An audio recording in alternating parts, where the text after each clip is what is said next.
Okay, so the diamond. Alright, well, my brother and I had already determined that this must be a diamond pipe.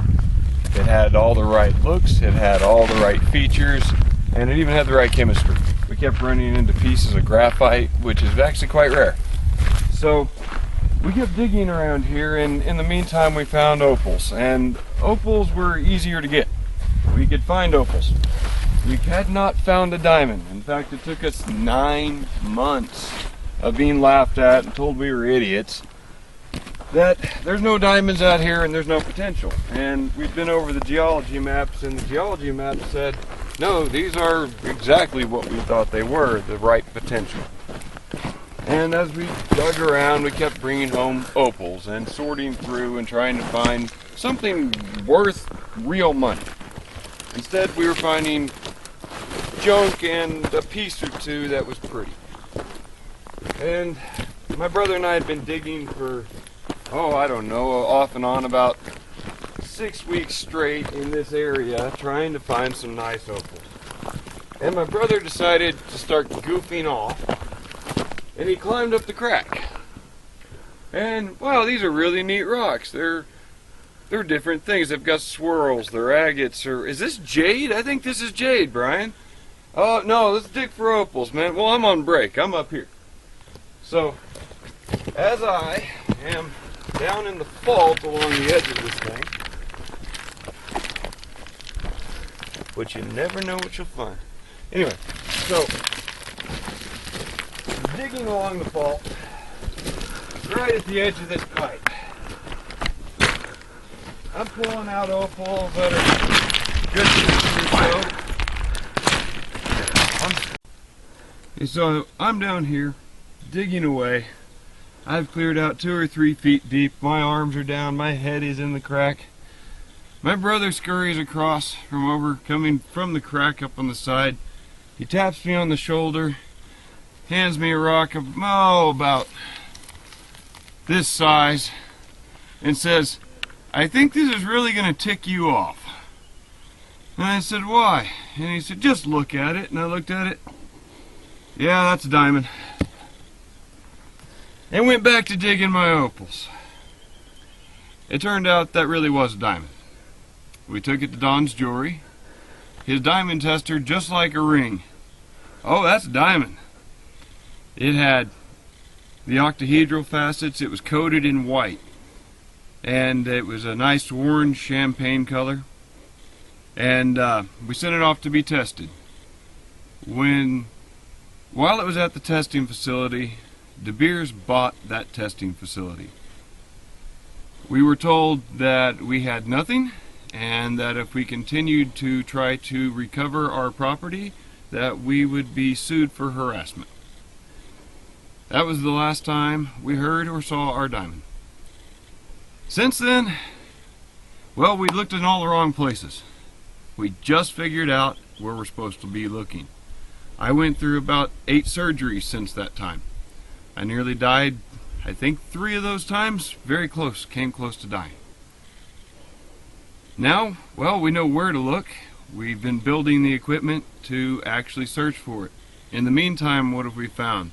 Well, we found that this is the wrong rock. You don't dig here. This stuff will burn up a diamond. It was hot lava. What you're looking for is an ash pocket. And for us, the glacier did us a favor and left the ash pocket sitting on top. The reason my brother found the diamond wasn't because this rock was holding it. It was this type of rock it was embedded in. However, the diamond was in the ash layer, which looks like sedimentary rock. It looks like lake bottom material. It is lake bottom material. That lake bottom material is what preserves the diamonds from burning up as they come from the Earth's mantle and reach the atmosphere. 1,000 degrees in the Earth's atmosphere and a diamond will flash burn. That ash is a natural refractory material. It protects things. You can make fire brick out of it. It also took the basic rocks and converted them to things like jade and rubies. You took aluminum ores, they melted down in this pipe, preserved in that clay, and they formed rubies, and they formed garnets, and all sorts of things. Chemistry, heat, and pressure control the outcome. Okay, so what we're looking at is the ash pocket, and then at the bottom of the ash pocket we see, well, where we've been kind of pecking at a hole that had already started just from natural collapse. There happens to be a natural fault there, and the clay that was trapped there just started falling out and falling down. It's why my brother was playing up there to start with, because it was fairly easy to access and the stuff comes apart fairly easy. The edges of this pipe were cut open by the county. The county was using this material for the roads. At the edges of this pipe is a sedimentary volcanic system of banded ironstone. And this banded ironstone is heavy in platinum. And it runs all the way around the edges of this pipe. And what we found was this material is supposedly 1,500 feet down, or even deeper. And it's been brought all the way to the surface by the extreme magnitude of the strength of this pipe. In fact, over here we see a large monolith is what this is called. It's a huge block of material that is completely separate from the geology around it. It was lifted up from the bottom. It's approximately 4 acres of rock. And at the side of it is a clay formation in which we found agates and small rubies and other things. So this spot right here has killed the argument of every geologist who's wanted to call me an idiot. Up front, they can claim that that lava is flow breccia, or just slow flow lava like you'd find sunstones in, because the fault isn't really well defined. Well, to my right, you see the well-defined fault. A perfect 90-degree shift from, well, perfectly flat to 90 degrees in approximately 50 feet. So the amount of blast it takes to carve a hole in rock, it was the final answer to how much force was behind this. Did it happen quickly or did it happen slowly? This happened in an instant. Now, what we see is we have olivine basalt, which is actually well below the banded ironstone layer. This actually came up from the deepest part. At the edges of it, we can even see where this rock was cooked by the kimberlite as it came up. So this happened, it flash heated it. This rock did not melt any deeper than ½ an inch. Was all that was affected. It happened that fast. Now, olivine basalt is used as rock wool or refractory brick, and so it's already has a lot of advantages to surviving high heat and high pressure. This rock itself is loaded with carbon. You can pan it out and you'll find all sorts of little tiny black diamond. Now, partly they don't like to stay in the pan because carbon's fairly light. Secondly, industrial usage is about all they're useful for. If you're crushing this rock to try to find diamonds, you're going to shatter any diamond you actually come across. You would be very lucky not to turn it into industrial grit just by trying to get it out. There's a reason you want to look for ash sills. They're the only place the diamond was protected.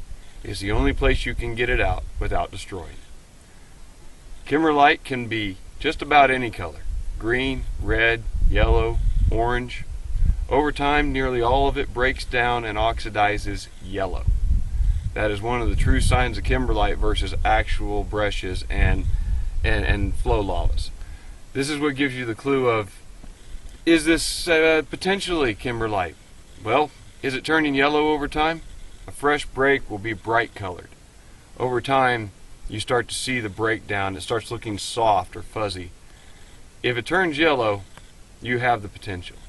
If it doesn't turn yellow over time, your odds of finding any gemstone, sunstone or otherwise, pretty much nil. So what we're looking at here is actually an agate formation. Now these are crystalline agates. And what the shiny, glittery surface is actually what they refer to as a druzy. Now druzes are just about any gemstone that glitters and has bubbles to it.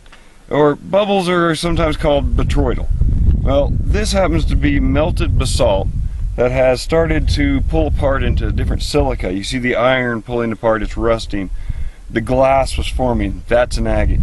As I turn this thing, you can see that it's yellow and reds and other colors. That's not just a surface stain. These agates are beautiful. They have black formations in them of feathers and fans. And inside, there's yellows and reds and blues and greens. This is the most basic piece. This is junk to us. We tossed it out here for a reason. The good stuff's at the museum. It comes from over there. The fault, what you're looking at is along the edge of that large monolith of bauxite, which is an aluminum ore, you're seeing a clay formation that came up. This is a fault fill. Now this material was very, very hot clay. It was able to melt stone into iron and glass. It took aluminum and turned it into crystals. Now crystal and aluminum is rubies and sapphires. Now for us, it took us a long time to figure out where to dig. We kept digging up agates because, well, we were digging where there's agate chemistry. Now if we'd have dug a little bit higher, we'd have run into the rubies a lot sooner.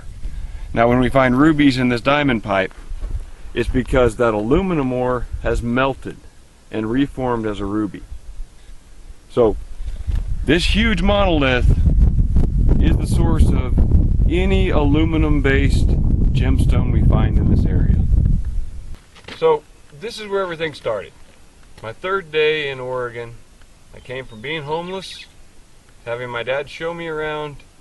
On my third day, I was bored. So I went and took a drive down the only road I knew how to access, Ruckles Creek Loop, which is the road I'm standing on. Now it begins up at the Interpretive Center, about 9 or 10 miles to the west of here. And it runs back to the highway, about a mile from here. Now, what I'm looking at right now is, you see these steps in the hillside. Now, you'll see these a lot up in Sumter and Granite and other placer mining operations. Now, placer mining is where it's river bottoms or lake bottoms. It's been rolled by water. It's been broke up by nature. Hard rock mining or lode claims are hard rock. That's bedrock you're digging into. Placer mining is always some sort of sedimentary system. So when you see these steps, it's a very good indication that the Chinese miners were here, because they were very good and very organized about how they did things. They didn't move a rock out of the way only to have to move it around later to get back up underneath it. So they were very systematic about how they mined things. Now when we saw these steps, it was a very clear indication that work had been done here. And to do that much work and to lay that stuff out takes a lot of time. Now, behind my cameraman here, we're going to look down here at the creek. Now, this is also a clear indication of placer mining, because you see bedrock exposed. Now, there should be gravels and other stuff. You see it a little bit higher, but the bottom of the creek has been stripped down to bare rock. So, these were the indications that this was a good place to stop and look. A good place to look for gold. Now, for me, this rock formation, it just said, come look at me. I'm a rock formation. I stand out. Come look here. For whatever reason, I climbed up to the left. Now, you'll see our claim post. This is called a location post. A location post is basically the point from which all your other coordinates are based. It tells you how far you are from each corner post. It tells you how far you are from whatever monument in the area you've used. Intersection of a creek or a road, an old bridge, a tower, whatever it might be. So this is our location post. Now I walked up to the left on the left side, and as I got to where the location post is, I tripped. And I scraped my knee up pretty good, actually. And so I decided that rock was a very good place to take a sample. And lo and behold, it was laced with gold and what looked like silver. Now, it wasn't silver. Turned out it was platinum. Now, the assays from that are what made us take a second look at our lives and say, we want to file a claim and learn a new trick. We really wanted to find gold. We found hard rock. Now, hard rock is the hardest way to go. It's normally the richer lodes. It's where the source of your gold comes from. But you have to do all the work. When glaciers or rivers break up rock, they crush it. And they free the gold. And the gold gets trapped in cracks. And it's basically a giant sluice box. But if it's still in the rock, you have to do every bit of the work. That's crush it, that's condense it somehow to metal. And when nature hasn't done the work for you, well, that leaves you with 80% more work to do. So they're the richer lodes, but they're the hardest way to go. Now, we chase this up the hill. Now, there's actually a ridge line, and it goes up to the top. You'll see a bush up there. That's actually an Idaho blueberry bush. They're very good if you don't mind being overloaded with seeds. They're quite crunchy for a blueberry. However, right where that bush is, to the left of it, there is a vein of sugar quartz. And sugar quartz is generally the type of quartz bearing gold. If you find huge veins of very solid quartz, that's called bull quartz. Bull quartz is absolutely useless for anything but blasting sand at best. Okay? Sugar quartz is normally very flaky, fragile, has a lot of calcium in it. And that's where you find nugget gold. Now, nugget gold in a vein is what Virtue Mine, which made this area famous, had. And this seam that was up there is several feet wide. So we were able to chase the seam right into lava. And that lava, well, it's very special. It's a pillow lava. Pillow lava that came up under a glacier. We have a subglacial volcano here in this section. Subglacial volcanoes are extremely rare, and they preserve the different rare earth minerals that are in the lava. Instead of it burning up, it's just like being at the bottom of the ocean where they want to mine those manganese pockets or those nodules or the lava at the bottom of the ocean because, oh, it protected all those precious rare earth materials. Those rare earths didn't come from the lava, they came from the rock the lava passed by. So if you want it preserved, you have to have some sort of pressure or something to insulate as the lava comes up. This lava is also the means by which the water flowed later to create opals. The type of opals we have here are hyalite CT, which is cristobalite tridimite, which is a great big long word meaning paracrystalline activity. It's one crystalline structure overlaying another. And both of them are crystalline structures that create a non-crystalline substrate, which is the opal. Now, how two crystalline structures form a non-crystalline gemstone, I still haven't quite mastered that. However, these are some of the rarest opals on Earth. The water that's trapped in them is not trapped in the molecules of silica as it would normally be in most opals. It's trapped in between layers that have folded over each other. It's essentially volcanic glass that kept layering and folding and folding and layering upon itself. When the water's trapped in there, then you get beautifully colored, well-preserved, amazingly clear opals. And these opals are hard, extremely so. They have titanium in them. And sometimes that creates a very annoying thing called an asterism. Now, it's considered desirable in a sapphire. It's a star sapphire. It floats from a single light source. Ooh, look, it's a star. When it's in an opal, it's annoying because you can't see the color through the stupid star. So for us, there is a double-edged sword in this. Is yes, they're the hardest opals that have ever been found. They're the most stable that will ever be found. However, the more stable and the harder they are, the more likely they are to have an asterism, which may be desirable to some, but to me, it's really obnoxious. So for us, this claim was a very good place to start. We let it go, and we have posted the coordinates for this so that people can come and get these opals.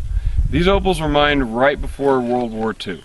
They were considered the most expensive gemstone in the world, the rarest of all. They even outclassed diamonds, and then they were lost to history. Just done. Gone. Why? World War II banned mining. The banning of mining is what killed mining of this area. Not that we ever played out our lodes. In fact, most of the lodes in this area had barely begun to be mined. Now, well, we're picking back up history. We're releasing that information. We're encouraging people to reopen these mines. Our county is based and steeped in the history of mining, and our history got cut short by a war. The men came home and their machines, their equipment, their tools, their tracks and their mines, their mining carts had been melted to make ships and tanks and bullets. So the red fern lode. Why did we name it the red fern lode? Well, it actually goes back to the movie Where the Red Fern Grows. It was filmed near my hometown of Siloam Springs, Arkansas. It was filmed in West Siloam Springs, Arkansas, and it's now Natural Springs or State Park, or Dripping Springs State Park in Oklahoma. We had access to it when I was a very small child, being friends of the family that owned the place. Well, it's also the very first time in my history that I willfully disobeyed my father. At the base of the waterfall, where in the movie, it's where the kid falls on the hatchet and dies from the cut to his face. So really kind of a sad memory in the movie. It's where the dog gets attacked and little Dan dies, and little Ann goes and joins him, and the red fern grows there where love was. Well, as my dad and I are putting up the claim post, trying to figure out which direction and what to do, down at the creek there grows a red fern, and it's beautiful in the fall. It's a crimson red in deep greens, and it reminded us of the very first crystal I found was that day I disobeyed my father, and I crawled into that pool beneath the waterfall, and I pulled out a crystal. My father didn't know whether to be proud of me or punish me. So in honor of that very beginning, we named this the red fern lode. It felt appropriate. Now, a red fern isn't a red fern. Not a fern at all. It's deadly water parsley. Don't eat it. I suggest not messing with it. But it is one beautiful thing, and we thought it made for a really nice story. So this isn't far from where we just were.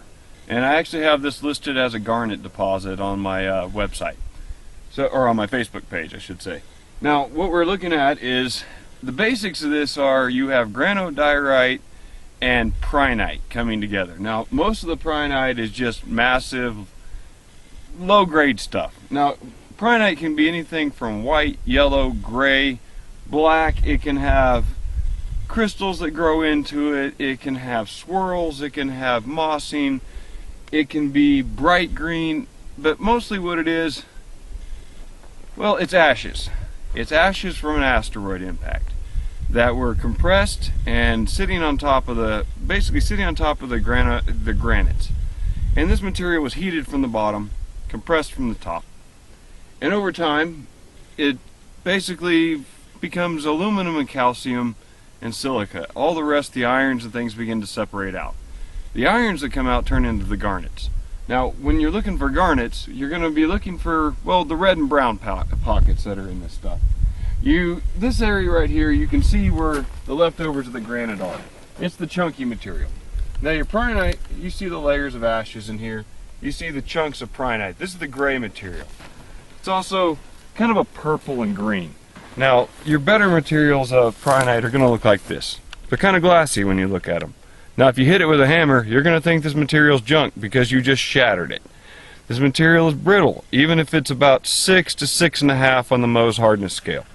Okay, the greens are what you're really looking for.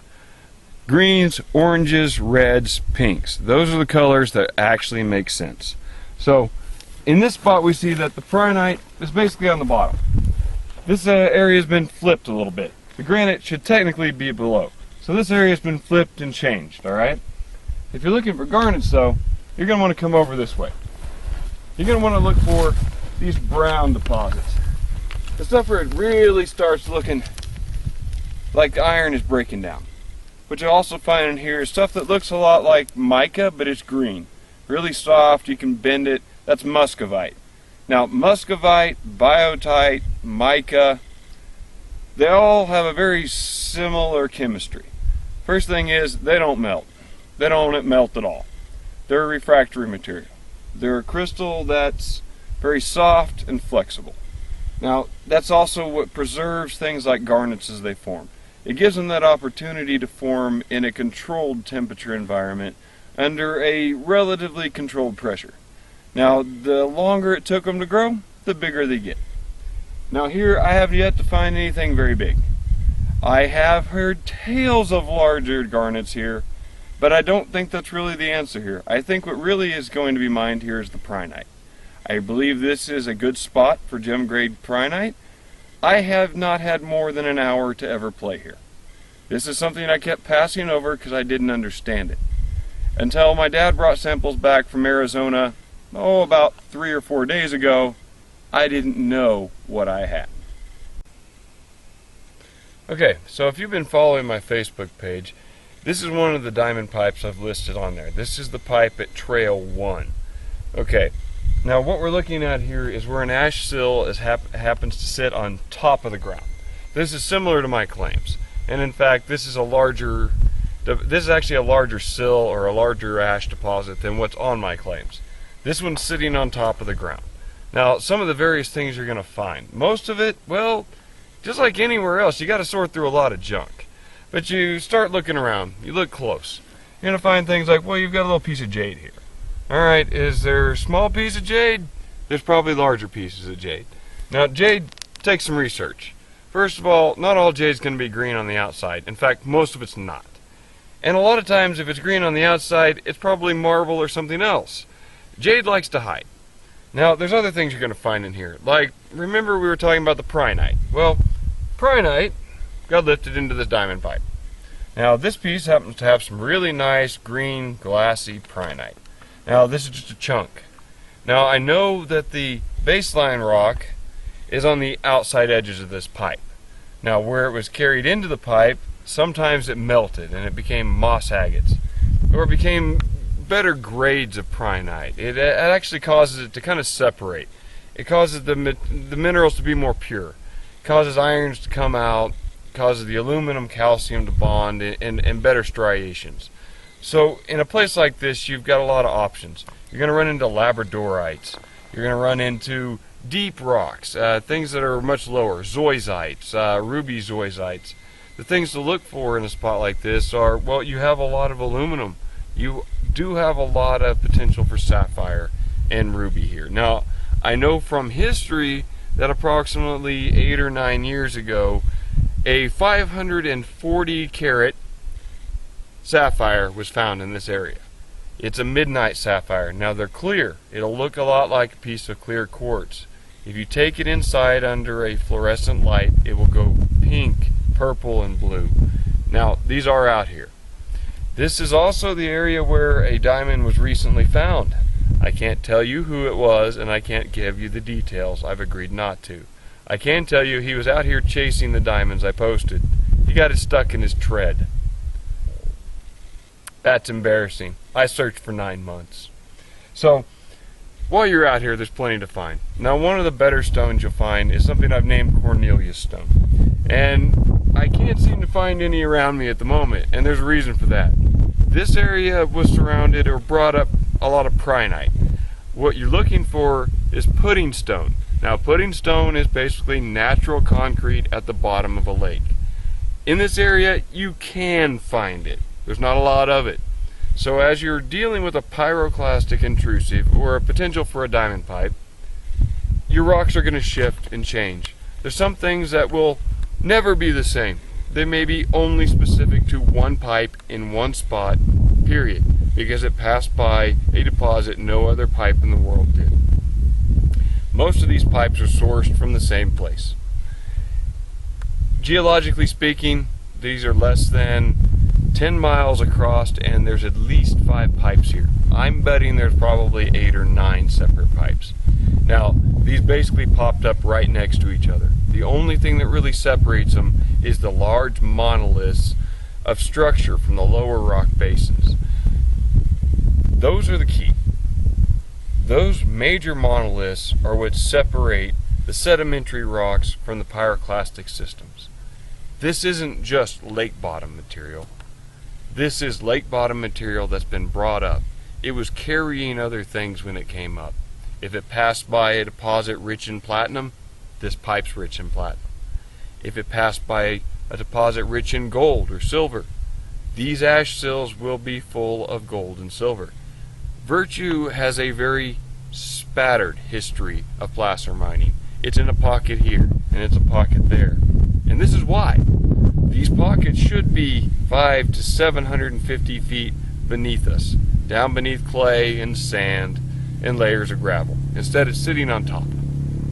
Well, it's been brought to us. I don't personally want to drop a shaft 700 feet deep. It's much easier to find it right here. If you drive into this area, you'll notice that there was a considerable amount of mining. The other thing is I just poked myself in the posterior with a jumping cactus, okay? These things are everywhere. You gotta watch that, and ow, man, I think I just got a shot of penicillin. That hurts, okay? So watch that. That's something that will occur more than you would ever expect. Now, you don't want to touch them. They have barbs on them. Use something else to get them off. I recommend carrying a pair of pliers in your vehicle. Okay, we're here at the Baker County Museum, and we're bringing in some samples for the permanent collection that my family's going to be donating. Now, we use the back doors a lot, and we're about to take you into the classroom. Now, the classroom started as a storage room. That storage room was about 5 feet high of nothing but boxes for the entire room. Now, you're about to see a very clean classroom and the remnants of what's not on display. The things we kept for roving displays, or the things that we still haven't gotten to yet, or the things we have for sale, which will be for sale soon at our local celebration at Miners Jubilee in July. Now, as we enter the Cabin Warfel collection, it's two sisters who decided to donate their life's collection to Baker County, and also a lot of the funding that opened this museum. Now, they collected stuff from around the world, and they collected samples that we have one of a kind in all the earth. And some of the things my family and I have found are some of those one of a kind samples. Now, this is just the entrance room. And here we see also the beginnings of the Cabin Warfel collection was this Timsky, which is a petrified tree fern, and these were the largest in the world. They are only found in Baker County, and they reach monstrous sizes, thousands and thousands of pounds. Now, the ladies took those chunks of wood that they were harvesting out of the ground, and they traded them for nearly everything you're about to see as we pass through this museum.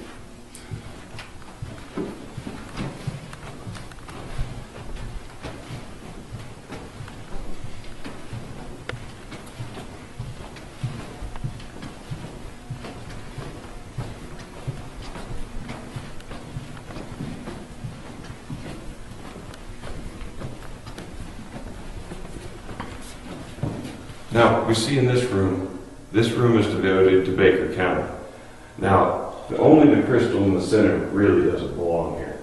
The rest of it, well, that was donated, or it actually came from Baker County. We have a lot of fossils and other things, ores. In this room we have gemstones, we have jades. You'll look to my left, you'll see an entire wall of jaspers and agates. And this collection was done by Billy T. Wyatt. This is his life's work. And I have been chasing similar items, and it's because of this collection I discovered that I had much more than I originally thought. The semi-precious stones of Baker County are so numerous, they seem to be around every corner.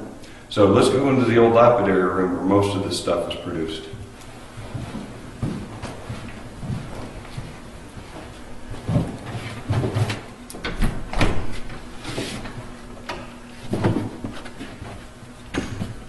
Welcome to the classroom. Now, this classroom is being used for all sorts of stuff now. These bins you see along the wall, this entire room used to be bins, and we're going to provide a picture of the original where I started with. Now, you are looking at tens of thousands of samples in this room still yet to be dealt with. Everything from 1 gram to 20 to 30, 40 pounds. There's samples in here that weigh several hundred pounds. Now, we will get to these samples. It takes time. This is 30 years of collecting after the Cabin Warfel collection began. Baker County kept donating, and they're still donating. And they're donating and donating and donating. And it fell to me to actually sort this all out. Now, I inherited the project from the man who put up the original cases in this museum. Don Williams is kind of famous around here for being a philanthropist. He put his fingers into everything, and he put his heart and soul into this town. And when I was originally in the papers for finding the diamonds and the opals, Don and I worked out a deal. I was supposed to get a photography show. My first photography show ever. He would pay for blowing up the pictures and putting them in frames and running it in his art studio. The exchange was I had to come down here and sort out this mess and take over for where he left off, because he was just too old to keep doing this. And then he took over new projects like the art studio. Well, the art studio closed because he got very sick within a couple of weeks of talking with me, and a couple of months later he died of the cancer he'd fought for many years. I kept my part of the bargain. Now, that's the problem with making a deal with a dead man. They don't keep their bargains very well. However, this bargain has been the greatest boon of my life. I am in charge of one of the foremost collections in the world. Some of the ores here have traveled to the Paris World's Fair back in 1906. They came back. They're the most famous ore samples on planet Earth. Well, why? They're also the richest ore samples on Earth. And we'll get to these things. And we'll also show you the maps where these old mines are.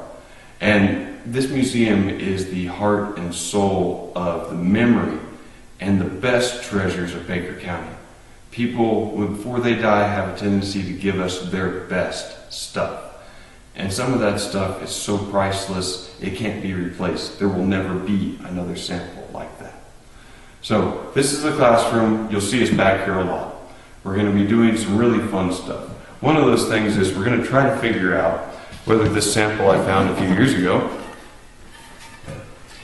is an imprint of corn, which would make it a 5,000-year-old imprint of modern-sized corn. And it took 200 years of breeding to go from maize to modern corn. Now, if it's not corn, it could possibly be a pine cone, and that's quite possible. And now, a pine cone, however, will have certain attributes. It has little tiny spikes on the ends of each lapel. Even when they're closed up, they have a specific patterning. Now, corn doesn't always specifically pattern. It has a basic pattern between the kernels, but it doesn't line up perfectly all the time. Now, this thing, at this point, it's really questionable which one it is. And we're going to try to make some molds of this thing. And we'll take molds of pine cones and of corn, and we'll find out which one matches this piece. Now, the reason why we want to know is we have suspicion to believe civilization for more than one reason. Part of it is we find things in that area like cut bamboo, and cut bamboo doesn't happen in a perfect cut without a knife or some other tool, and maybe an adze. See, an adze is an old digging tool or a harvest tool. They still use them to this day. The handle would have gone through here. This would have been the blade. Now, the person swinging it was using it with their left hand. Now, you can tell because of the divot in the blade. The way a person swings a tool will wear it out. And this person was swinging from the left at an angle. We can tell that. Now, on the side, we're real suspicious as to what actually is this imprint along the side. Because a woman with a size 9 foot was able to match her foot to the inseam of this. Now, so we're down here at the far end of the Virtue Flat ATV, what they call a sacrifice area. Now, this is open land to all public usage, and during certain times of the year, you don't have to stay on the trails around here. That's part of the beauty of this area. Now, we're going to walk forward a little bit here and show you the viewscape from this end of the valley. We're at Trail 14. Now, why this trail is important, I've listed it on my Facebook page for the highlight opal. So, the hill to my left here, right along the rock outcrop that's on the right-hand side of the hill, right below there is where the opals begin. And those highlight opals come up in the cracks of the basalt after the lava is cooled off. It's basically a percolating of water, a hot spring activity. And that quit a long time ago. Let's put it this way, it's been a couple thousand years at least since the water was flowing in here. So then to the right of this hill we see another rock outcrop. Now that rock formation is the site of a historical opal dig that occurred before World War II, approximately 2 years. And that's all the time these people had to actually work with this new discovery. For a short time, those opals outpriced diamonds. Then they were lost to history. And then in 2007, I arrived, tripped over the right rock, and followed a vein into the lava that was coated in these opals. Now we're going to go show you those opals, but before I do so, let me give you some basic landscape features that you'll need to know for orientating out here. The big mountain in the background, that's Lookout Mountain. Lookout Mountain is actually part of this whole chain that runs this great big ridge. You can see it's kind of a circular ridge line. They call that the Golden Crescent. Now why they call it the Golden Crescent is because it is along that ridge line and veins that shoot off of that ridge line that the golden things were found around this area. Virtue Mine is part of the Golden Crescent. The Golden Crescent runs all the way to Richland. Now, what is the Golden Crescent? Well, the Golden Crescent is an impact crater. An impact crater of one massive size. This was an asteroid, and one very rich asteroid. Rich in copper, platinum, gold, iridium, silver. Now, the different veins we find around here, the hundreds of sites where people have found gold and silver and other things around here, are all offshoots of this impact. Some of it precipitated out of the air and landed in pools of acid and became banded ironstone or bauxite. The heavier materials falling first, the lighter silicas and aluminums last. So then from there, the impact melts the earth. Alright, how do I say this? The asteroid impact melts the earth before it actually impacts. It creates so much heat from the friction of entry that it melts the earth's crust. It punches through the crust, punches through the granite.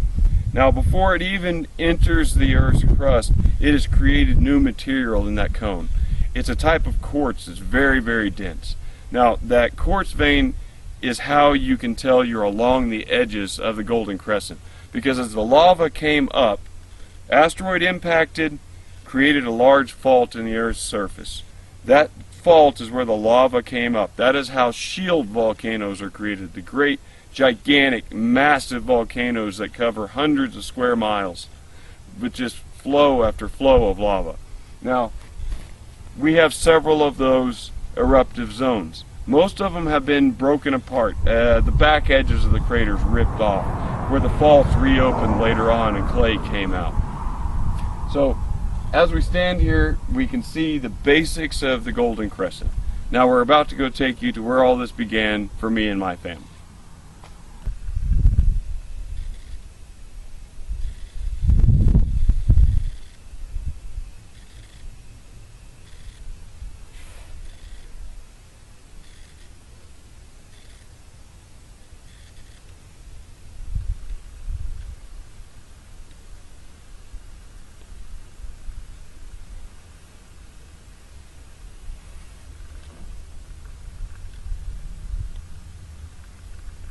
Alright, so we are here at the site of an old opal mine. This was the opal mine that was only open for about 2 years. Now everything has collapsed and fallen in around, and the county is the one that came in and pushed it all back in. Now the hole beneath our cameraman, best we can figure runs 40 or 50 feet down, and these rocks were shoved in to kind of fill that hole. Now right in front of me here, in the crack of this rock, is a very large seam of fiorite.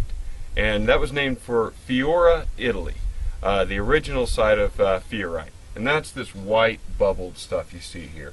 When it's pure white and it's got this glistening, almost pearlescent look to it, that's fiorite. When it's perfectly clear, that's hyalite CT, or the hyalite cristobalite tridymite. The opal that I have presented here is mostly polished, just not done. Now that is actually a blend of fiorite and hyalite. Basically the two have fused together, which is why it's crystalline and white at the same time. Now when we see the brown that's on the rock next to it, that is actually milesite. Milesite is the other type of opal. Now the three types of opal, fiorite, hyalite, milesite, are the basic components of opal. That's everything from common potch or opalite up to the very crystalline hyalite CT, which is the hardest and most stable of all opals. Now, these large veins really are amazing. Now, getting these off of these rocks this size is the biggest challenge to actually getting this gemstone. Most of the time you end up having to chisel at the edges of the rock. What a person really needs is a giant diamond wire. Now, the expense of such a machine has kept my family from doing anything with this deposit. The reason we gave up on this claim: first, these opals are on rocks so large we cannot move them without large equipment. Large equipment takes a lot of money for bonding. Now, a reclamation bond is money you pay the government to reclaim your site should you leave a mess like this one. That way someone has already paid to clean it up. I agree with this program. I actually support the idea of making certain you've paid for the damage you might potentially cause. That way we, the taxpayer, aren't stuck with your mess. Now, we're going to talk more later about one of the great names in this area, Pullman. He left a very, very large mess that was illegal years ago. This was illegal to leave years ago. However, at the time, government banned mining, period. So these people were jerked off of this site and put on the front lines of warfare. They weren't given the opportunity to reclaim it. That's why we, the taxpayers, still bear the burden of reclaiming most of the old mines that were quote-unquote abandoned because, well, the guys were drafted and there was no options. So this site is still available. People can come here, they can dig, they can take what they want.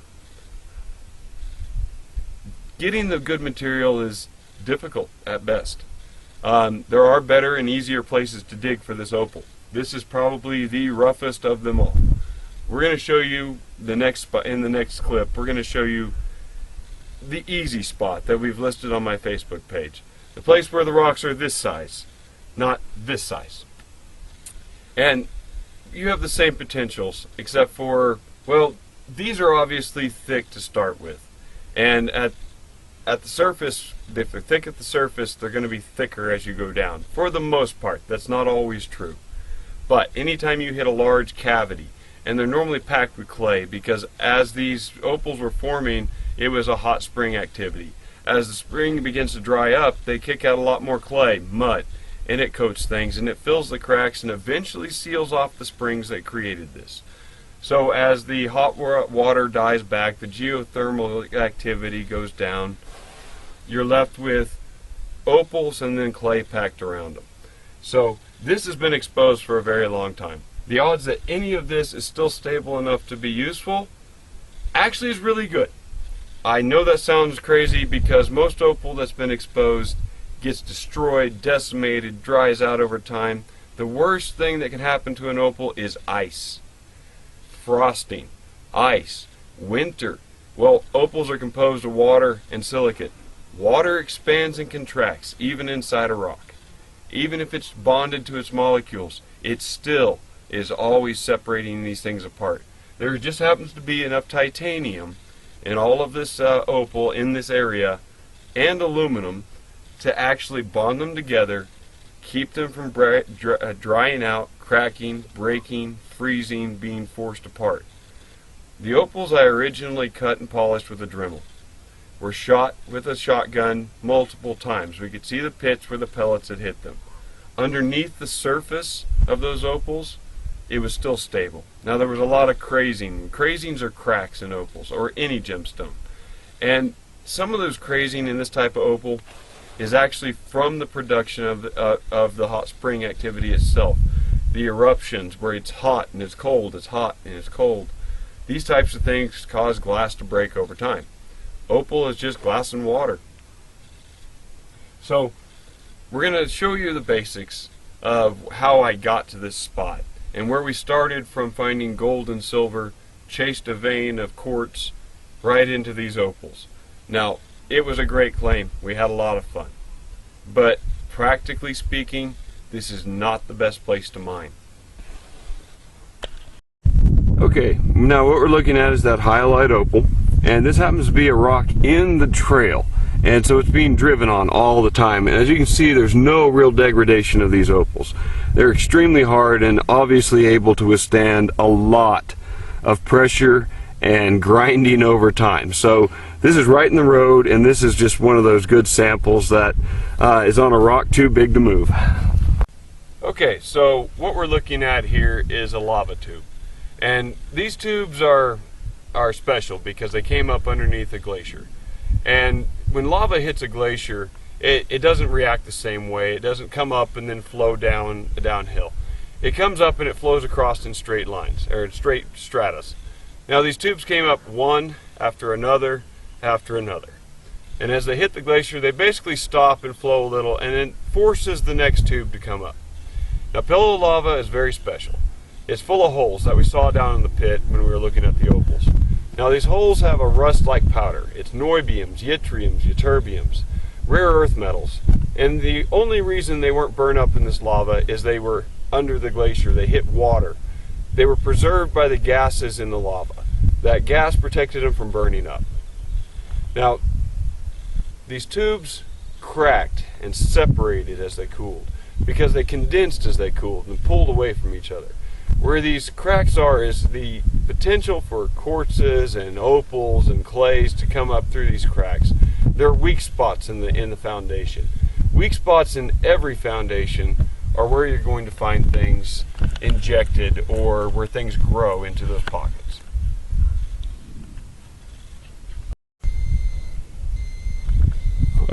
Okay, so what we're looking at here is where we found the first quartz vein, the real quartz vein, the little tiny veins that we were chasing from the very beginning, from down by the road.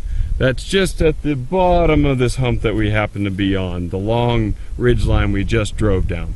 Now, this is sugar quartz, and you can see the giant cavities in this thing. And it would be in these cavities you would find the gold, because the gold was actually just carried up by a lot of water. And this type of quartz is essential if you're going to find gold. Now, this does not look like it's bearing quartz. The quartz is actually right in the center of this little crevice. Now, this tire in this post was somebody's claim post from the 1970s. Now, the people that were out here in the 70s, they claimed up a lot of land, and then they made a lot of messes. Apparently, they were trying to do some illegal leaching and other stuff, and that got a lot of things shut down. In fact, this spot got seized from them.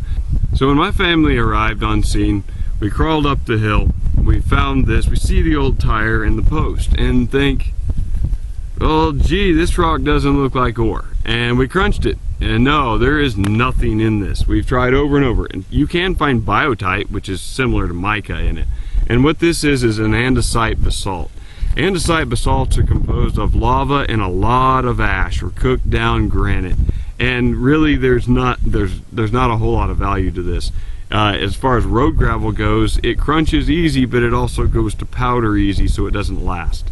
Now, it's shattered, so it's fairly easy to dig with a pick and shovel. But the quartz vein is not very big. The quartz vein is only about so big. The biggest we've seen it is about 8 inches thick. And then there's clay packed around it. Well, that clay is a very big pain in the posterior, because that clay in a sluice box or in your pan will grab gold. And then when you go to pan it out, it will go out of the pan with the clay.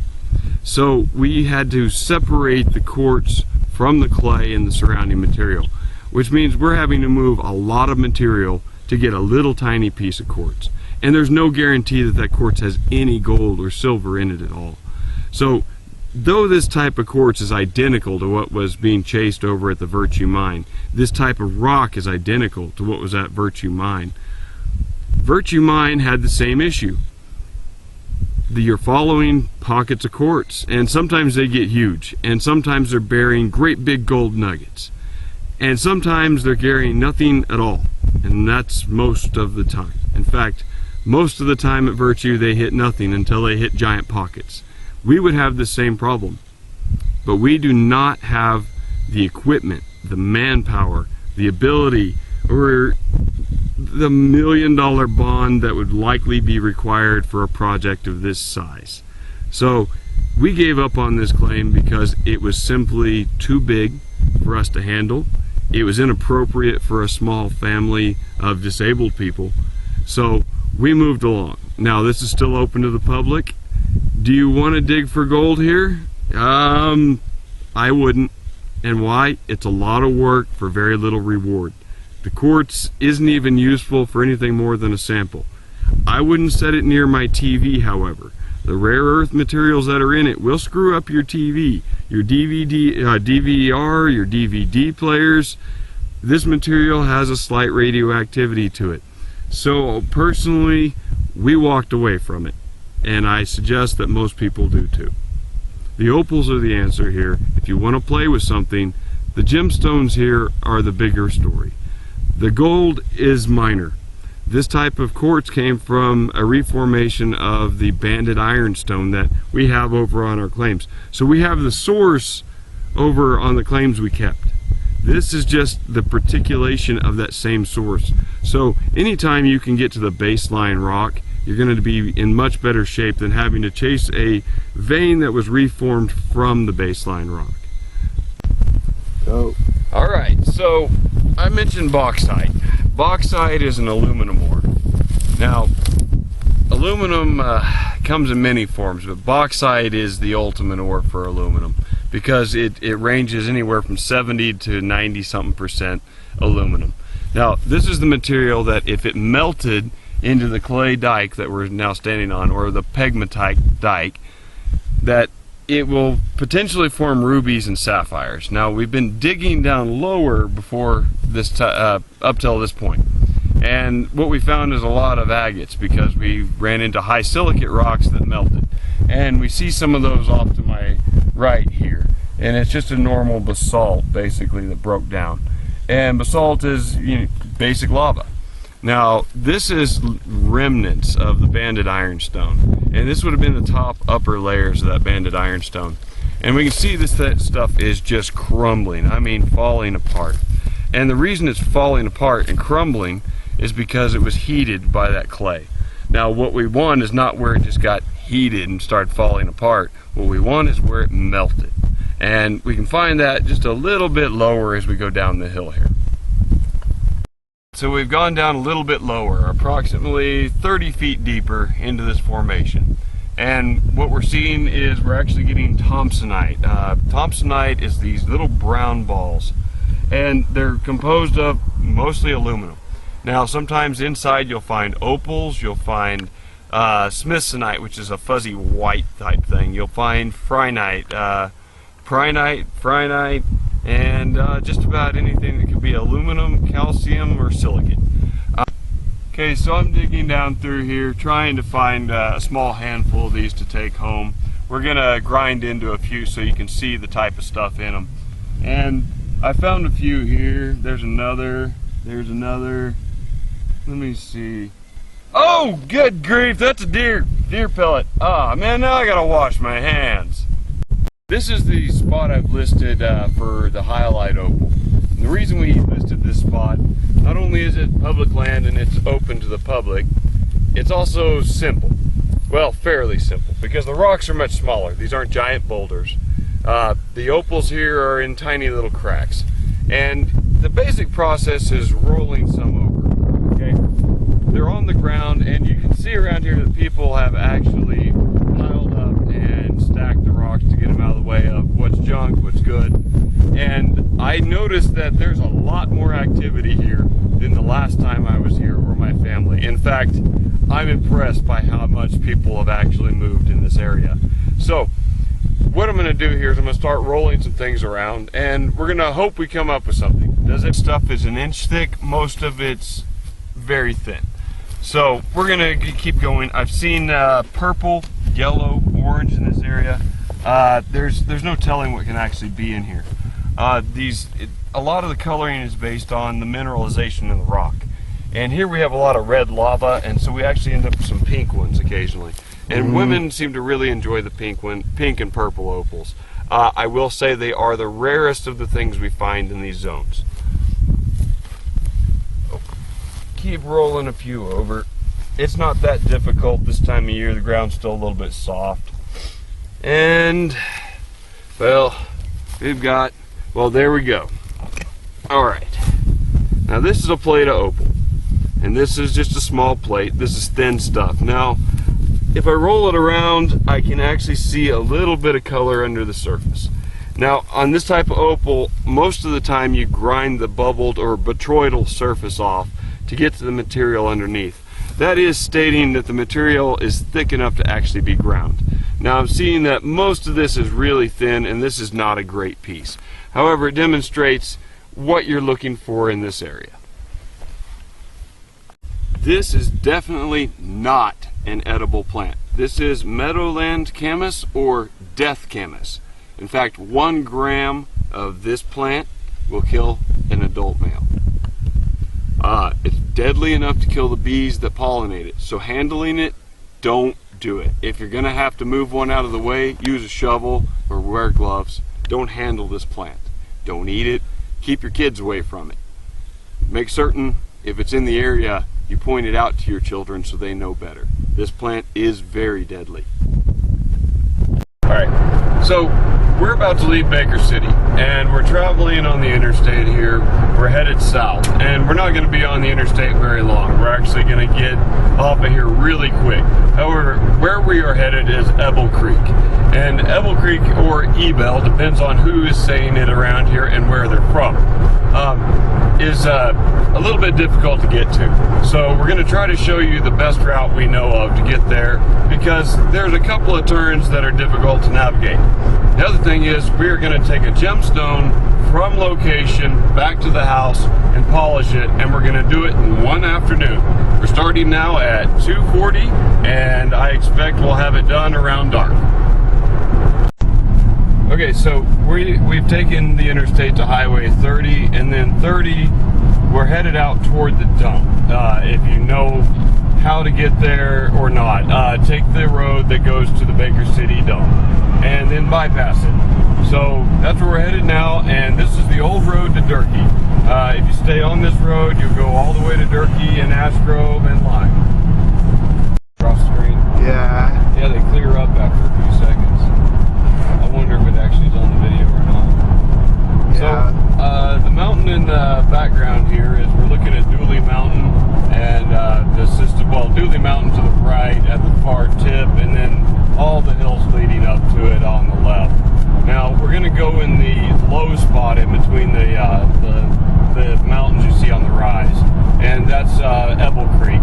And on the other side of that ridge is French Gulch. So just to give you a general lie of the land, and the topography map you'll need for this area is the French Gulch Quadrangle, is the primary map you'll need when operating in the Ebel Creek or the Burnt River Canyon area. It's recording. Okay, so where we're at is the turnoff to Ebel Creek Road, and this is a little difficult to navigate, so we're going to film the whole crossover here so that you know which road to take, because if you can't see it on film, there are 6 or actually 7 roads that come together in this one spot. So to navigate this, we're going to show you. You cross the railroad tracks, go to the right, and stay on the main road. Now, we're going to continue filming here as this road will change directions very quickly. So bear with me, and soon we'll be pointed towards the direction we're actually going here. Okay, the road swings to the left, and we are now facing the mountain we were looking for. And this is the right road. If you're not seeing this view, you've missed it and taken a wrong turn. So we're here at the campfire deposit, and this is why we call it the campfire deposit, because it's a small campground. People have built campfires here, people logging, just camping out, using their ATVs, morel hunters. This site gets used a lot. Well, this was my brother and I's, it might have been our last journey together. We came out here when I was very sick, and I needed a tumor removed out of my face, a secondary infection had taken over, And there was some fear that I might not make it. In fact, I almost didn't make it. It came down to 45 minutes of taking my life. But we came out here because we wanted to find something together again, even if it was just one last time. But instead of just one last time, I'm still here, and we found a lot more. Now, it's really simple to get to the deposit. You park here, and you cross the creek. Now, the creek, this is about as deep as this thing gets. This is not a large creek. More of a spring, it runs most of the year. Fairly simple to cross. Just step across it.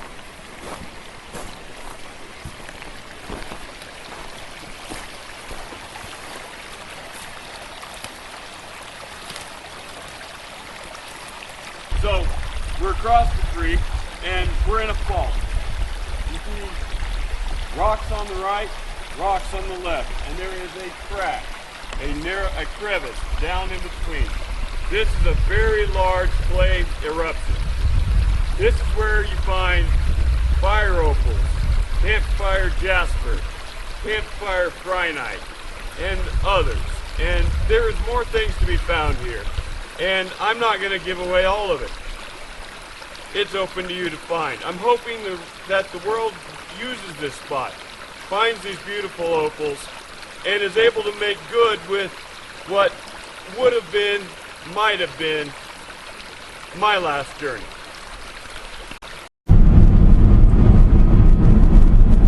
Oh, they're cutting logs out here. Yeah, this is actually a managed timber area. They're on I think it's a 30 or 40 year cycle. So the areas are well maintained. The underbrush is mostly cut out, and they're really good about keeping it thinned out around here. These are some of the healthier forests in the area, and they're under the management of the county, I believe. Is it free to camp out there? Or? Yes, it's free to camp out here. It's also a matter of, there's a lot of areas that are just right off the road where they've been logging, and the loggers leave some fairly nice campsites behind. And this was a major logging area a couple of years ago, and now it's cleared out.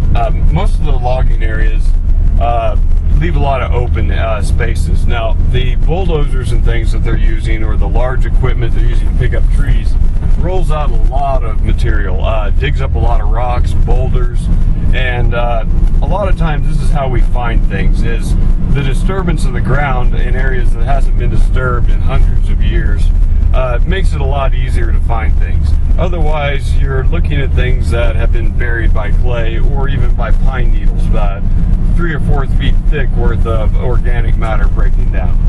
So it's actually a lot easier to work in these areas. The other thing is when there's a lot of activity going on, there's a lot more to, how do I say this? There's a lot more reasons to be out here. Part of it is you're not going to disturb something that's being kept pristine. This is a working forest. And so working stone in a working forest just seems to make more sense. This is purple jasper, and in fact it's more an opal, jasper, and agate blend. And this stuff is beautiful. It's a purple stone, and it's got all sorts of things in it. You see in here different chunks of petrified wood that have been embedded into this jasper. Now, the pink and purple is either from nickel or from lithium, and it may be a blend of both. And I know it's nickel partly because of all the yellow staining. This is nickel and sulfide, and it's in pockets, and especially around the agates. It seems to be from the last water activity that hit this place. Now, how was this formed? Well, it was sandstone, and this was an ocean bed. This is a Cretaceous period zone. Now, these are the oldest oceans on Earth. And the thing of it is this ocean experienced several levels of movement. First, it was an ocean, had lots of, it was a archipelago, a chain of islands, and during low tide, they would be connected. So the ocean at some point drained away, and dramatically, and allowed for trees to grow up into this ocean bed. And then over time, something caused the water to rise again. and the ocean, as it came back up, the trees drowned, and the stromatolites and the other ocean creatures. All right. So as the ocean drained away and then came back, the trees were left stranded and they drowned. Now, the basic forms of life in the ocean, the crustaceans, the mussels, the stromatolites, they grew back around in the sandstone and even on the trees. So what we end up with is driftwood, and a lot of it trapped in the sands, and it becomes sandstone over time, and just from pressure, and it will set up. Now, if it's heated, as it was here. Now, what we see here behind me is a massive hydrothermal uplift. This is extreme levels of hot water and clay. And this is from magma getting very near the surface and pressing that water and clay up through the crust. Now, all of this sandstone got converted, but behind it, just on the other side, it's still sandstone. And the reason for the difference is just the heat and the pressure that was applied to this particular spot. Okay, so I'm searching for a few nice samples here. We're going to take a few back to the house. We're going to slab them today, and we're going to go ahead and cut a couple, and then we'll polish them, just to show you that we can go from in the field to a polished product in just one afternoon. Well, maybe part of the evening too. Okay, so we're here in my backyard, and I'm very limited for what I'm able to work with because my 10-inch saw, the bearings went out in it a long time ago. So I've been working with just a 7.5-inch blade here. This is just a tile saw, just a normal tile blade, nothing special about it. This is about as low end as you can possibly get. So I'm just going to show you now the basics of how we're going to cut this rock. Now, these are the rocks we brought back from out at Evel Creek. Now, this purple stone, we're going to end up calling this Royal Baker County Jasper. And why? Well, because it's a beautiful royal purple color. And this is beautiful material. Now, when you have a big saw, you can cut a big piece. If you have a small saw, taking a piece like this and hitting it with a hammer means you get a lot of fractured pieces. And that definitely ruins the quality of your work. So it's best to use the biggest saw possible or find smaller pieces. So today we're going to work with a little bitty piece, just because my saw can't take a really large piece. And we've also picked up some Jubilee jasper, the jumble of petrified wood and stone that's trapped in the sandstone that's now been converted to a jasper. And actually it's a jasper, agate, and opal, and at times there's even some prinite. So we're going to cut these here, and then we're going to take them inside and show you how we turn slabs into gemstones. First thing we need to do is sharpen our blade. To sharpen a diamond blade, it's fairly simple. An aluminum oxide grinding wheel, they make great sharpening stones.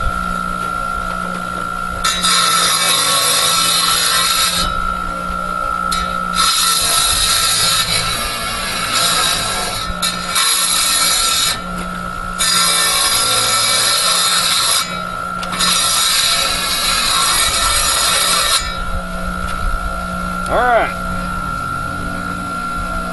Now, first thing you have to do is get a flat, level spot to work with.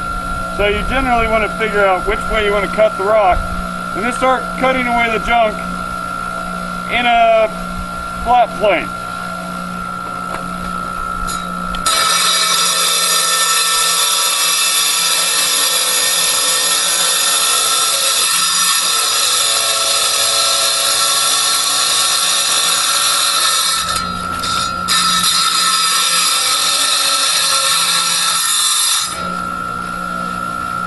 Okay, we have our first cut. Now, your first cut's normally going to be one of your roughest because you're going to be bouncing off the bottom of your tray. So here we have just the first cut. Now, what I want is this section here. I actually have a lot of air pockets down in this end, so I'm going to try to get rid of this end of the stone. And I'm going to try to cut down this line here and make at least one good cut out of the center, maybe two.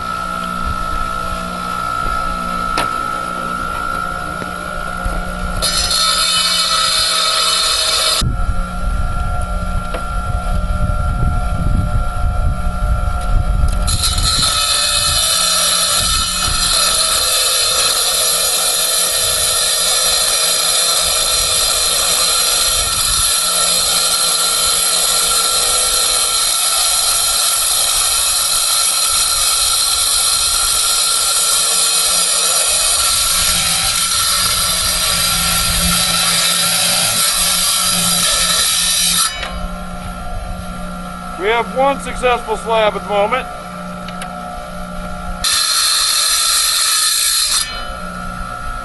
And now we have two. Now, with a saw like this, I'm not too worried about destroying the edge of the blade. So personally, I'm going to do something that most people would tell you don't do. But I'm going to shape this stone using the edge of this diamond wheel.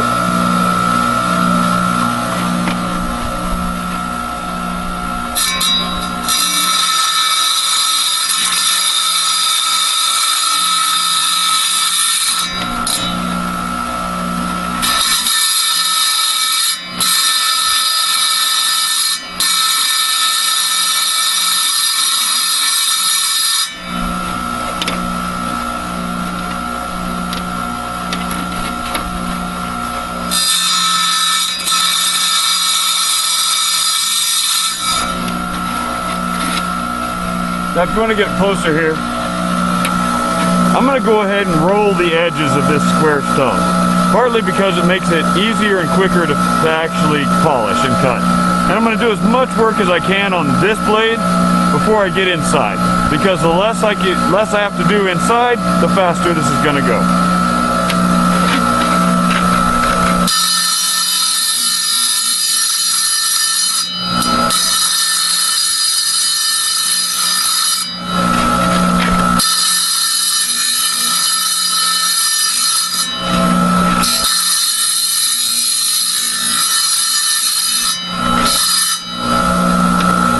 And there we have a rough cap, and that is ready to be taken inside and begun.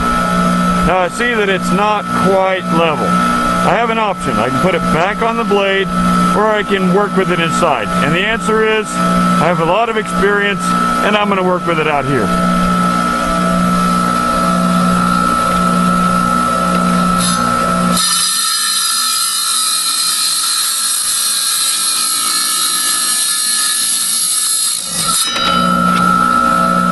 And that's much better. That's what we're wanting. Something fairly consistent. It makes it a lot easier to keep in shape as you go to shape the stone inside on a round wheel. These gems are looking nice.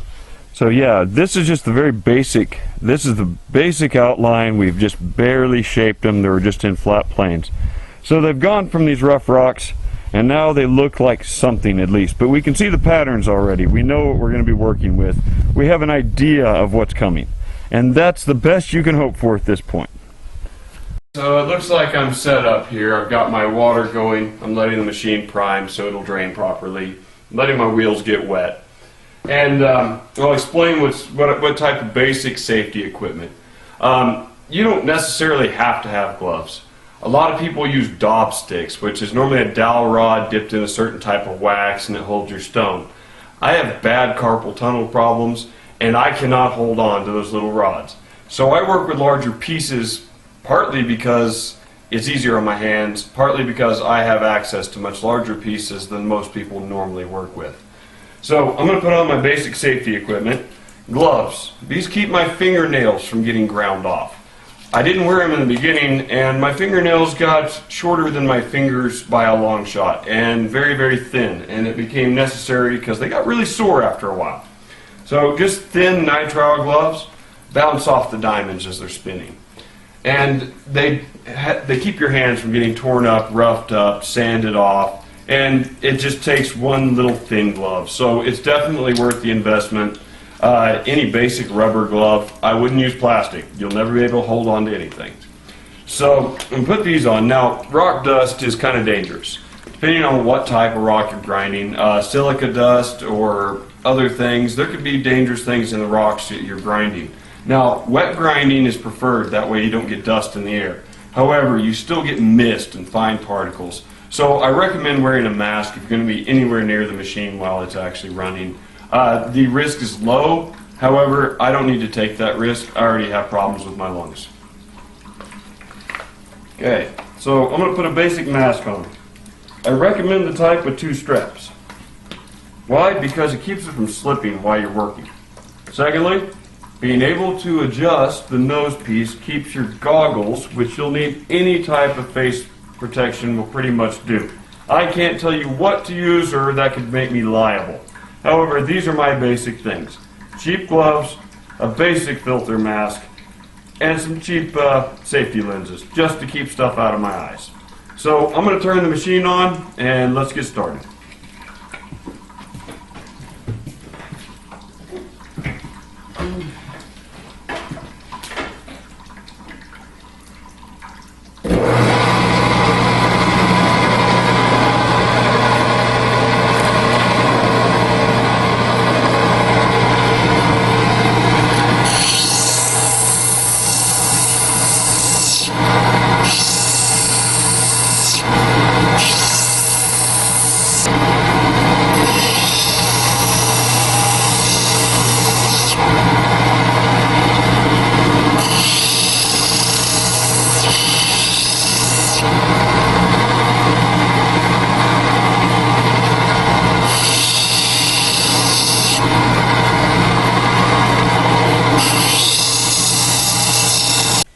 Okay, so what we're looking at is we have two pieces that are mostly finished. They're only at about 3,000 grit, and we'll take them to about 100,000 before they're actually finished.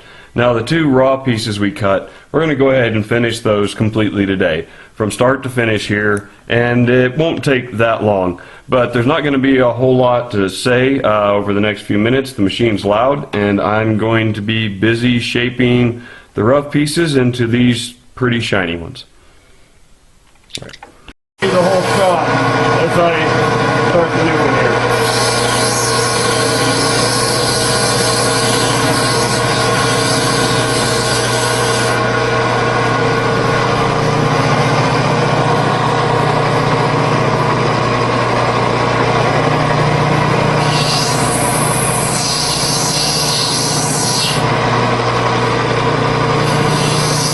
Okay, well, I have just told Shane that I'm going to throw this jade knife that I've made in with our polishing so he can take it home and have one.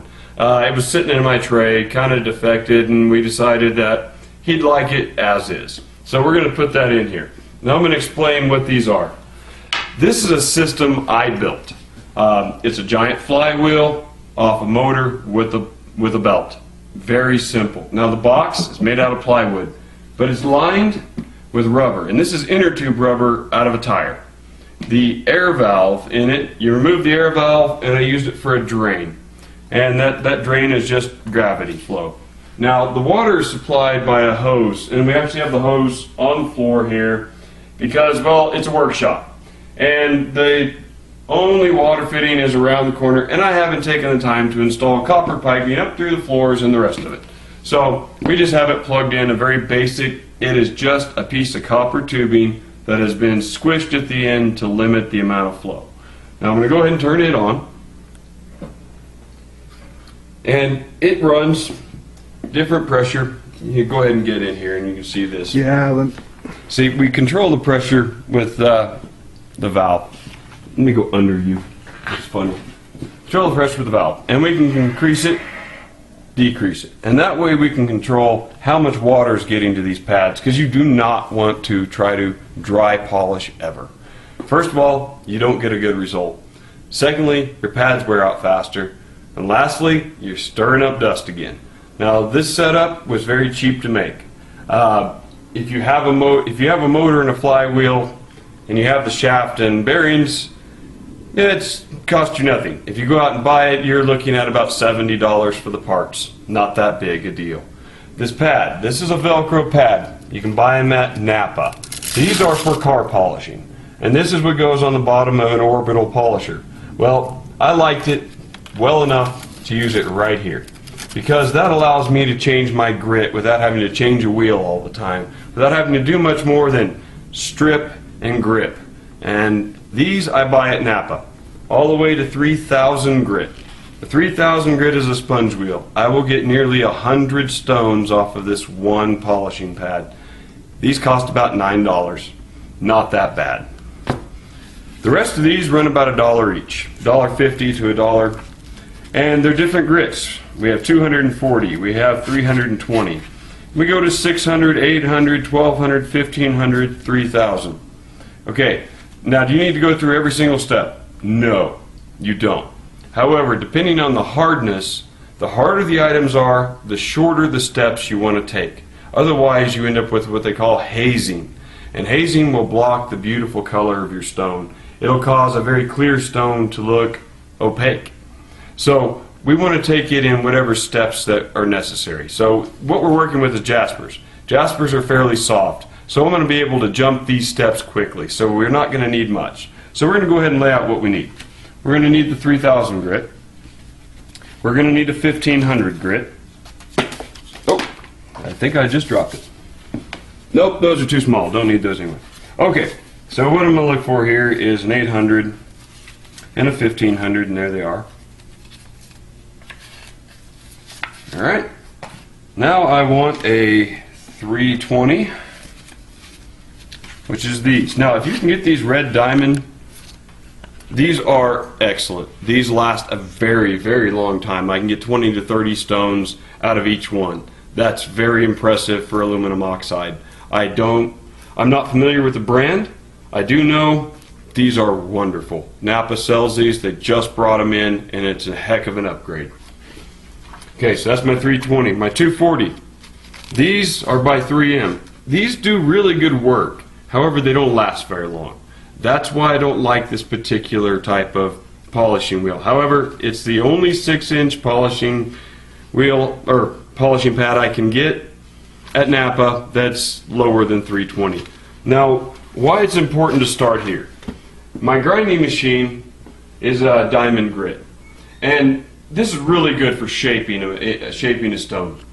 I go to 200 grit when I want to start polishing it up and rounding the edges and getting a real good dome on it. Now, by the time it's gone through 200 grit and it's dry, we can still see the patterns. We can tell that it's ready to go. Okay, this is a large upgrade over what we started with. So now they're shaped, they're ready to go. The only thing you need is polished.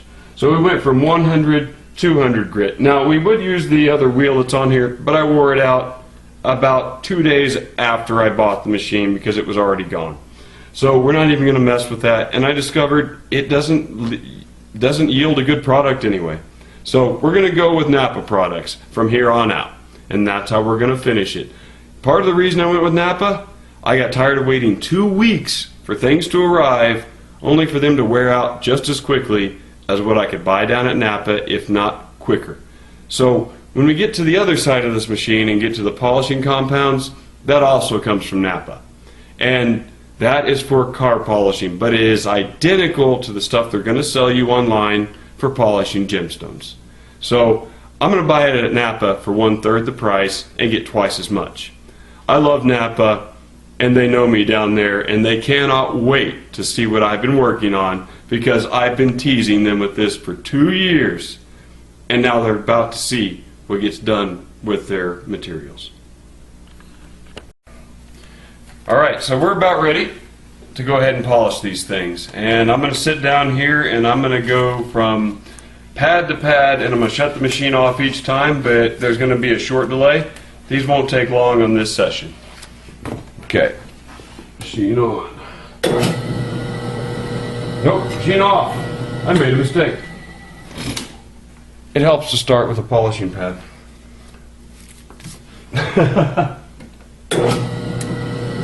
And we turn on the water. Grab our stones. Now this is fairly simple. Part of the issue is, the bigger the stone is, the more likely you already need 2 hands to make it work. The other thing is, don't hold it in one spot or you will create a flat spot. You really have to keep rolling the stone and moving it. One way or another, you got to keep rolling that stone. So what I'm doing here is I'm evening out all the little humps, the little edges, the little ridges. And this is just 240 grit, so it's 40 grit finer. So barely finer than what we had over on the machine. The advantage to this is I can get a good, constant, solid roll across the surface. On the machine, you've got a very thin wheel. And so you can only work a small portion at a time, and only a small, tiny section is actually touching the stone at any given time. The advantage to this pad is that I can coat or polish the entire surface in one sweep. So this is not only fast, it also leaves one beautiful finish that most people can't seem to achieve. Hey, Napa parts, man.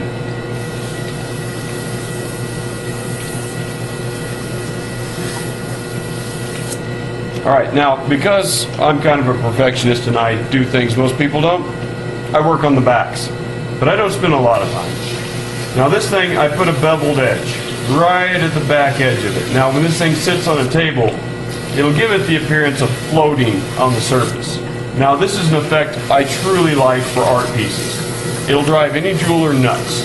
Nobody that sets this is going to be happy with it. So, that's an understanding of my pieces are artwork. They're not necessarily jewelry. If they're jewelry, I drilled a hole in it and I built it to be a piece of jewelry. So after just 40 grit higher, this is what we're up to now. And now we're starting to see little tiny bits of blue and red come out that we couldn't see before. And we're also going to see that we have one very slick surface. We don't have a lot of edges. You'll see even in the rolling, there's not a lot of humps. I don't even have to look at it to know better. Now, a curved piece. This presents a challenge, because now you've got to get a curve somehow on that wheel. Now, I learned a trick. Dragging it along the edge will do the exact same thing. I just use that edge and roll it along. See, now it's nice and shiny there. So, once I've gotten that one edge done, now I'm free to do as I would normally do. And I do a lot of upward motion. And that gives me a very smooth edge. And that keeps it from looking jagged as it drops off the edge. Gives the appearance of one continuous smooth stone. It's just a matter of rolling it and flipping it. And just the continuous motion. Now I always work the outside edges first. And there's a reason for that. If you work the center first, you'll end up with a flat spot in the center, it lower than the outside, and then your piece is dipped. Now a dipped piece is an ugly piece. So now that I've worked the edges, I'm going to work the middle of it just a little bit. Just enough to even it all out.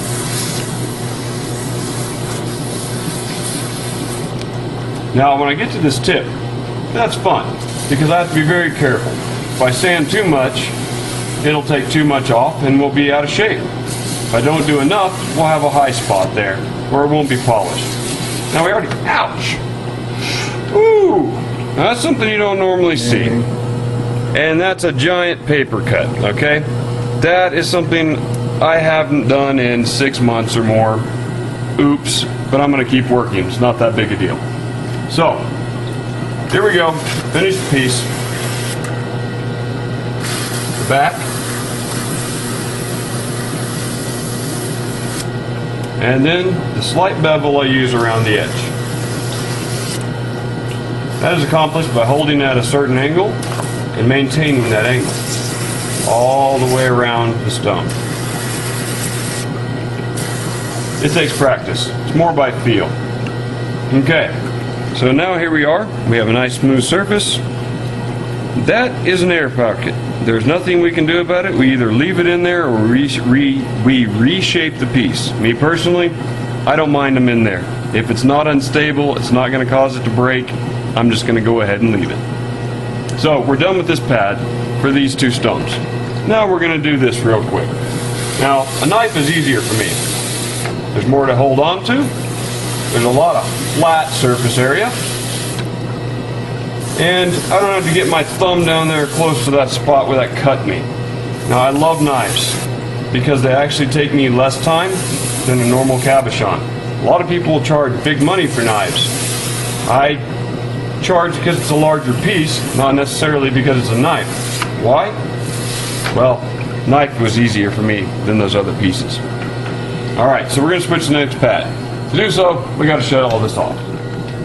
This is our 320 grit. So we're just going to take these step by step by, what did I do with my pieces? They're right over there. Thank you. I lost track of my mind. Don't play with it, it's how I lost it. Okay, so I'm going to do this jade piece first. And that's going to break in that aluminum oxide a little bit. Soft, it kind of take the sharp edges off. The jade is hard enough it can withstand that type without getting scratches. So anytime you use a brand new wheel, if you're worried about disturbing the surface you already have, start with something harder and get the sharp edges off of the aluminum. So now we're going to work with this. And right away I noticed that I have a lot less drag than I had on the last piece. If my hands weren't wore out and my carpal tunnel wasn't in need of surgery, this would go a little easier. Now I work the ends. I do so by rolling it one side to the next, to the next, to the next, back and forth, back and forth, back and forth. Okay, and that gives me a rolled in, a rolled in. And now I'll work the edges here. I do that by just the same upstroke. Do it to the other side. Now I do end by end and side by side. It keeps the piece balanced. If you just do side and then go to the next side, you'll end up with an unbalanced piece. And it took me a long time to figure out how I was screwing a piece up when I was this far along. So now that I've got that basic done on the outside, I'm going to do the center of it real quick. And I do that by rolling it back and forth, up, side to side. Then I flip it over and do it from the other direction.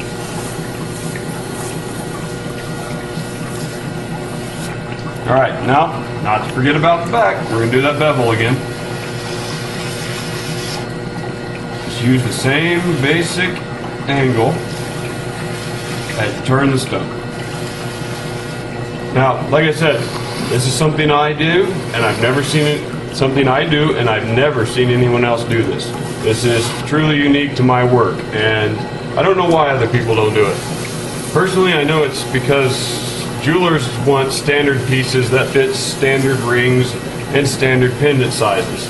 I don't do standard work. I never will. I have been asked and asked and asked to please do them in standard sizes. I absolutely refuse because it takes away the art for me. It would make it a job and then it wouldn't be fun. So, same thing with this one as I did last time, just finer grit. Now, what you notice as you go along though, is all the edges start to really blend together. There is less and less a front and a back. There is more just a gemstone. And that's really the effect I want. No matter what direction somebody's holding it, no matter who they're showing it to, no matter what angle it lands on the ground, I want it to look good. And there's a reason for that. Because the back is still a beautiful stone. There's no reason to waste it.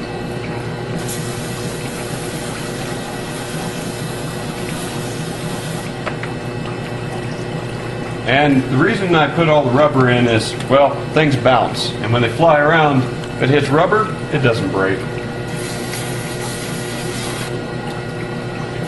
So now I'm just going to do the center real quick.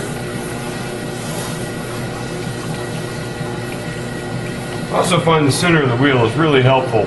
If you're having trouble bringing the sides down and the inside out, using the very center on a sponge wheel is really nice because it can give you a true center and the outside will grind faster than the inside. And we're already down to a piece that looks this good. Alright. And we're done with this wheel. Sauce. Alright. So, before we put the polishing compound on here, we're working with a wet leather wheel. Boy, that was a tongue twister. Now, the thing of it is, it'll grab the stone a lot of times and it'll go flying. Now, if any of these stones hit concrete at 30 to 40 miles an hour, I don't care what it is, it's going to break. So, as ugly as it might be, I lay down blankets all around. Why? Because I don't like having done this much work just to watch something shatter. So, we're going to take best precaution we can and hope we can get these 3 pieces to go through before my hands completely wear out.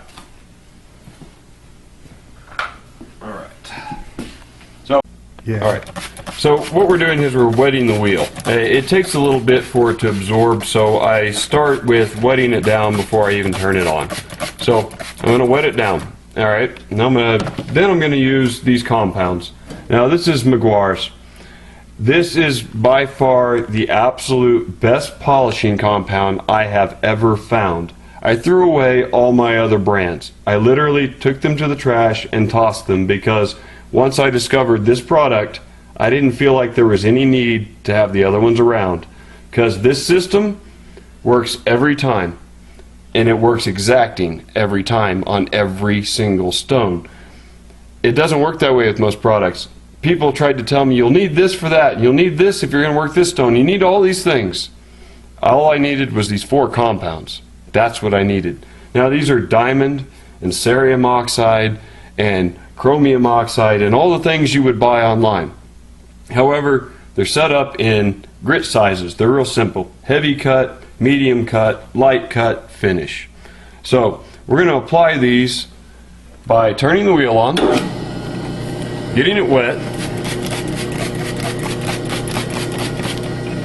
Then we're going to take a paintbrush, just a cheap paintbrush. I'm going to take this compound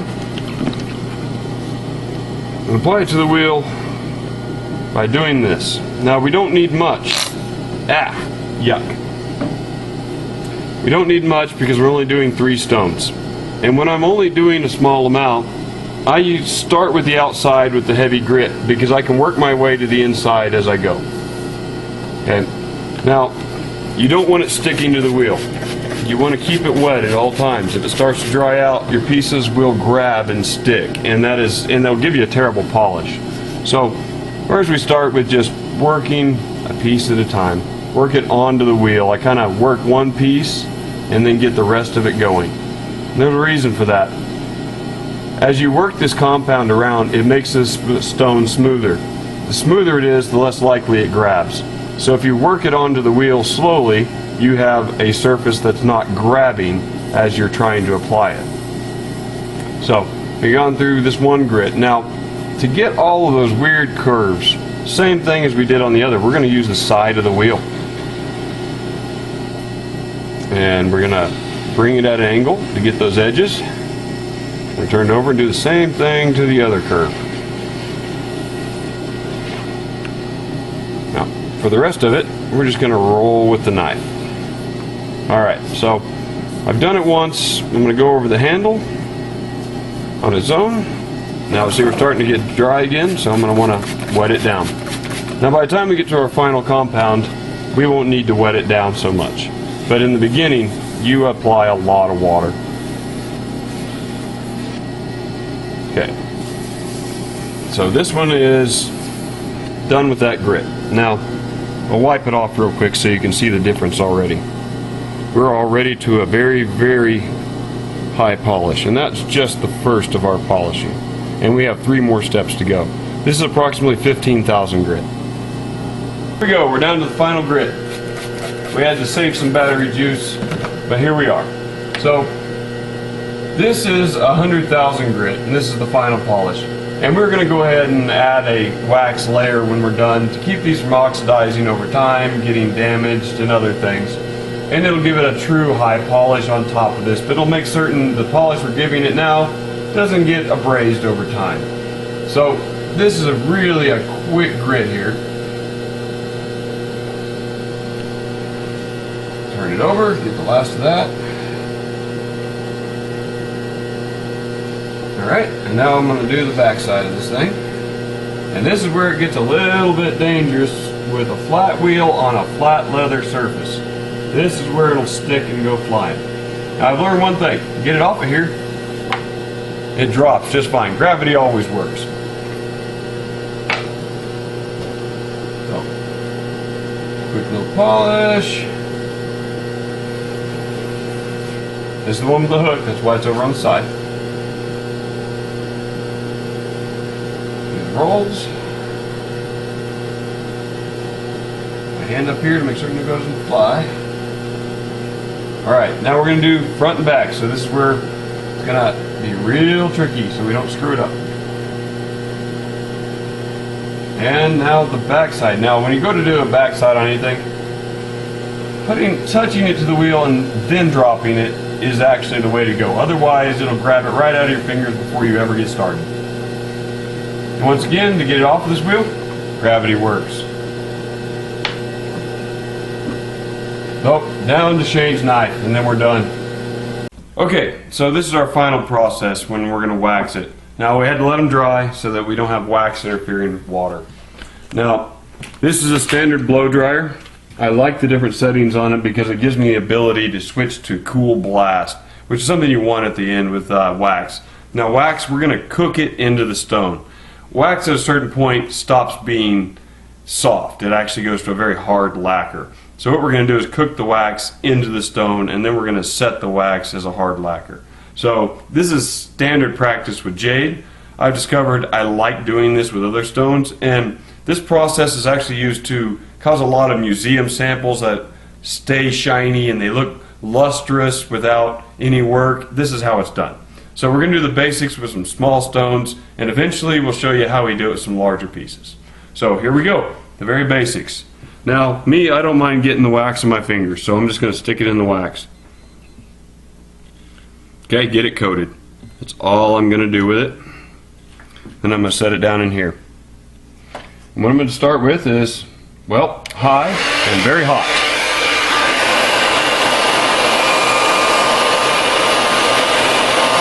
Now, I've got this thing in a box because smaller pieces will flip over because of the air pressure.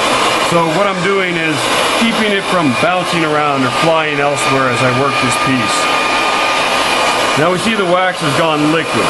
Now we just keep it moving because it's the air moving that keeps it from setting up with ridges and major problems.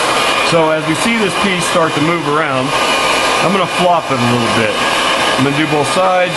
I'm going to have no air prot. But when the wax is done, it will set into the stone. There won't be any question of whether or not the wax is finished. So I can already see that there's not much movement. It's already starting to set up. We flip it over again. And make certain the backside gets the same treatment. We keep flipping it. Flipping it. Well, there we go. And you can see that there's no longer any fluid movement across the top of the surface of the stone. Now, we're getting to the final stage where the wax is hardening up. Now this is real crucial. As it gets to this point, we can find out if it's done by touching it. If I can see it leaves a fingerprint, I need to keep going. If it doesn't leave a fingerprint, then it's ready for it to be cooled off. So I'm going to test it again here. I no longer leave a fingerprint. So I'm going to flip it over and make certain the other side gets one final burst. And then I'm going to change my machine.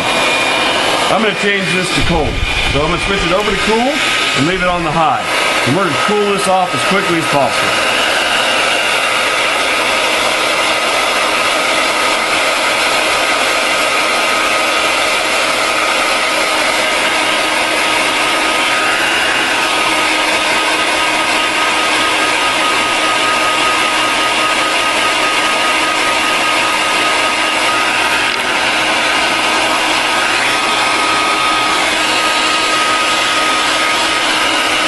Okay, now we're going to take this piece and set it aside. We'll end up using a piece of felt for a final buffing, but as you can tell, that is one shiny piece.